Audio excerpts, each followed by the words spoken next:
A week later, friends of mine who were not very intimately connected with Nancy Spain received a cryptic spirit message saying, "Spain, tell Jenny live wire still."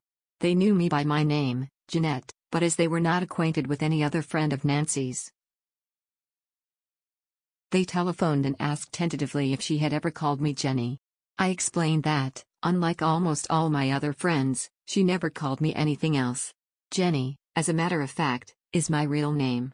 And, strangely enough, I almost always called Nancy Spain, two details my friends did not know. They then felt the message must be for me, and passed it on. After this, Nancy constantly came to them, giving messages for me, many of which they could not understand, but which made complete sense to me.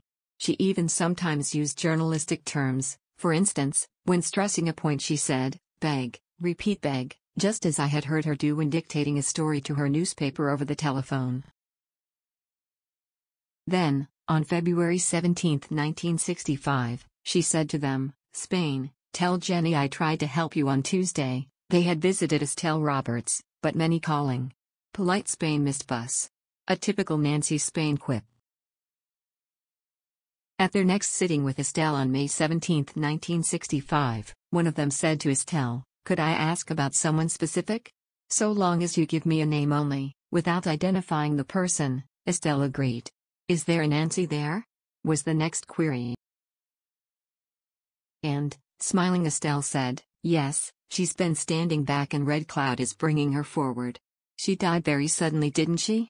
I am getting breathlessness and then a bang, a shock. Then, looking extremely surprised, she exclaimed, "It's Nancy Spain." She says, "I'm Nancy Spain." There followed a very characteristic Spain kind of conversation with messages for me personally, though Estelle had no idea who Jenny was and my friends did not enlighten her. She spoke also about the two boys she had brought up, and Estelle's comment on her whole way of speaking and behaving was, "My word, she's quick on the uptake." She added, "She's saying, I never realized we had passed through death when we crashed in that field. And then, she's gone, but I think she'll come again." On September 27, 1965, when my friends again sat with Estelle Roberts, Nancy Spain came and said, among other things, "It's very wonderful here. That plane wasn't in good order. It should have been more completely overhauled. But one accepts one's fate." She then teased Estelle about her coming over there.